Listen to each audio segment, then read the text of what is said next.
एक राजा था, बहुत बड़ा राजा, तांत्रिक विद्या में पारंगत।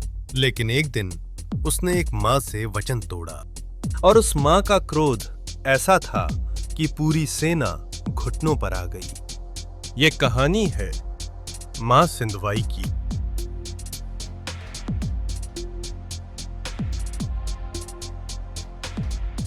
नमस्कार दोस्तों, स्वागत है आपका डीप मेड इजी पर। आज की कहानी इतिहास की एक अद्भुत गाथा है। एक राजा, एक देवी, 225 भैंसें और एक टूटा हुआ वचन। बने रहिए। बात है 12वीं शताब्दी की। गुजरात के राजा थे सिद्धराज जयसिंह, सोलंकी वंश के सम्राट। वह एक महान योद्धा थे, लेकिन उससे भी ज्यादा वह एक सिद्ध तांत्रिक थे। उनका नाम ही उनकी पहचान था, सिद्धराज, यानी सिद्धियों का राजा। सिद्धराज की एक इष्ट देवी थी, हर सिद्धि माता, उज्जैन से आई हुई युद्ध की देवी। हर युद्ध से पहले सिद्धराज उन्हीं की पूजा करते थे और हर युद्ध में उन्हें विजय मिलती थी। और उनकी कुलदेवी थी माँ खोडियार, जो हर मुश्किल वक्त में उन्हें राह दिखाती थी। लेकिन एक दिन ऐसा आया जब सिद्धराज पर सबसे बड़ा संकट टूट पड़ा।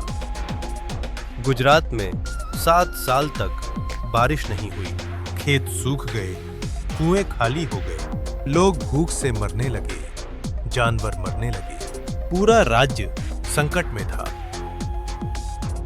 सिद्धराज ने अपनी कुलदेवी माँ खोडियार से प्रार्थना की, रातों रात ध्यान किया और माँ खोडियार प्रकट हुई। उन्होंने सिद्धराज से कहा, पुत्र, सिंध के राजा हमीर सुमरो के पास जा। उसके पास माँ सिंधवाई के संरक्षण में 225 दिव्य भैंसें हैं, वही तेरी प्रजा को बचाएंगी। सिद्धराज ने तुरंत यात्रा शुरू की, पाटन से सिंध की ओर, आज जिसे हम पाकिस्तान के टांडो फजल कहते हैं। 1100 से 1351 तक वह सुमरा वंश का राज था। राजा हमीर सुमरो का दरबार था और वहीं विराजमान थी मां सिंधवाई। सिंध पहुंचकर सिद्धराज ने मां सिंधवाई के मंदिर में घुटनों पर बैठकर प्रार्थना की। रोते हुए कहा, मां, मेरी प्रजा भूख से मर रही है, मुझे आपकी दिव्य भैंसें चाहिए। मैं वचन देता हूं, बारिश आते ही सब वापस लौटा दूंगा। मां सिंधवाई ने उसकी प्रार्थना सुनी और 225 भैंसें उधार दे दी। लौटाने के वचन पर यह एक बात ध्यान देने वाली है, राजा हमीर सुमरो की रानी वो मां सिंधवाई की सबसे बड़ी भक्त थीं। रोज पूजा करती थीं, रोज मां की सेवा करती थीं। और जब ये भैंसें सिद्धराज को दी गईं तो रानी ने कहा, वचन याद रखना, मां का अपमान मत करना। सिद्धराज भैंसे लेकर पाटन लौट आए। बारिश हुई, खेत हरे हो गए, प्रजा बच गई। लेकिन फिर महीने बीत गए, साल बीत गया और सिद्धराज मां की भैंसें वापस नहीं लौट आईं। राजा का अहंकार जाग उठा। उसने सोचा, मैं सिद्ध तांत्रिक हूं, मेरा कोई क्या बिगाड़ लेगा। सिंध में रानी को यह बात पता चली। उसका क्रोध फूट पड़ा। लेकिन क्रोध सिद्धराज पर नहीं था, क्रोध था मां सिंधवाई पर। रानी ने कहा, अगर तू सच्ची देवी है तो अपनी भैंसें वापस क्यों नहीं लाती? क्या तू भी कमजोर हो गई है? रानी के यह शब्द मां सिंधवाई के कानों तक पहुंचे और मां सिंधवाई क्रोधित हो उठीं। अपनी सबसे प्रिय भक्त उन्हें ही कोस रही थीं। मां ने तुरंत निर्णय किया, वह स्वयं पाटन जाएंगी, अपनी भैंसें लेने और अपना वचन तोड़वाने वाले राजा को सबक सिखाने। अपने ऊंट पर सवार होकर मां सिंध से पाटन की यात्रा पर निकल पड़ी। उधर पाटन में सिद्धराज को अपनी तांत्रिक शक्तियों से पता चल गया, मां सिंधवाई क्रोधित होकर आ रही हैं।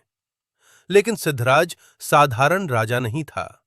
उसने अपने पूरे दरबार के तांत्रिकों को बुलाया, मुस्लिम पीरों को बुलाया, सबसे कहा, मां सिंधवाई को महल के अंदर घुसने मत देना, जो भी हो उन्हें रोकना है। मां सिंधवाई पाटन पहुंची। राजमहल के द्वार पर खड़ी हुईं।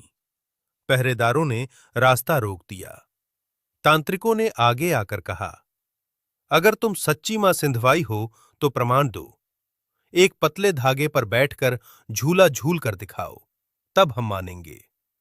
यह एक चाल थी ताकि मां की शक्ति को उपहास में बदला जा सके। उन्होंने एक पतला धागा मंगवाया और उस धागे पर हवा में बैठ गईं। धागा हिलने तक नहीं लगा। मां झूले की तरह झूलने लगीं।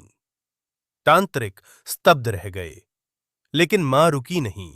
एक छलांग लगाई और किले की दीवार के ऊपर खड़ी हो गईं। मां महल में प्रवेश कर गईं। सेनापति चिल्लाया। पूरी सेना हथियारों के साथ टूट पड़ी। हजारों सैनिक, तलवारें, भाले, तीर। लेकिन मां अकेली थीं और कुछ ही पलों में पूरी सेना धराशायी हो गई। कोई खड़ा नहीं रह सका मां की शक्ति के सामने। तब सिद्धराज को अपनी गलती समझ आई। वह दौड़ता हुआ आया, मां के चरणों में गिर पड़ा। मां, मुझे क्षमा कर दीजिए। मेरा अहंकार था।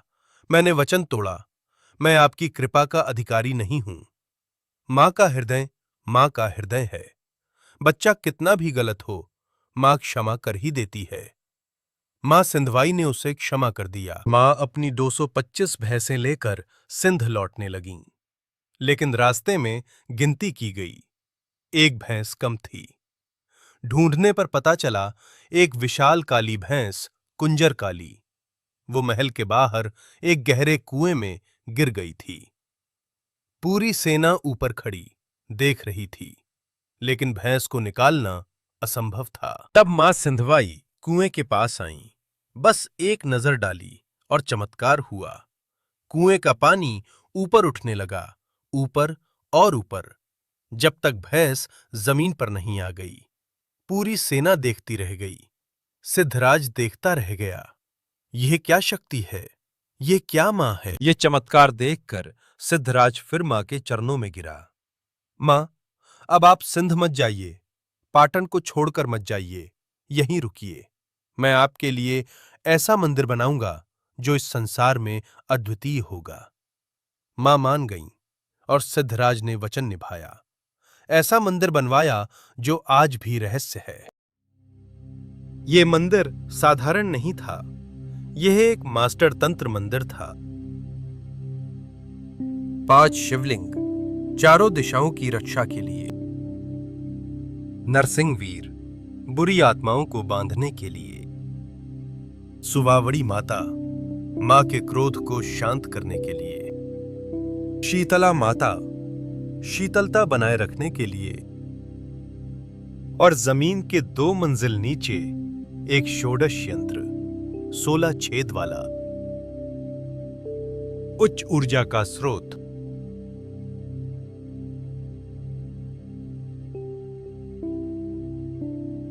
सदियां बीत गईं, लेकिन मां सिंधवाई की कृपा कम नहीं हुई। भक्त मां की शक्ति को अपने साथ ले गए। अहमदाबाद में, भरूच में, कायावरोहन में, मुंबई में, जहां जहां भक्त गए, मां वहां वहां मंदिर के रूप में विराजमान हो गईं। दोस्तों, अगर ये कहानी आपके दिल को छू गई तो 3 काम कीजिए। पहला, चैनल को सब्सक्राइब कीजिए ऐसी और रहस्यमयी कहानियों के लिए। दूसरा, कमेंट में लिखिए, क्या आपने मां सिंधवाई का नाम पहले सुना था? तीसरा, ये वीडियो अपने परिवार के साथ शेयर कीजिए ताकि मां की कृपा सब तक पहुंचे। मां सिंधवाई आपकी और आपके परिवार की रक्षा करें। जय मां सिंधवाई, जय पाटन की पटरानी।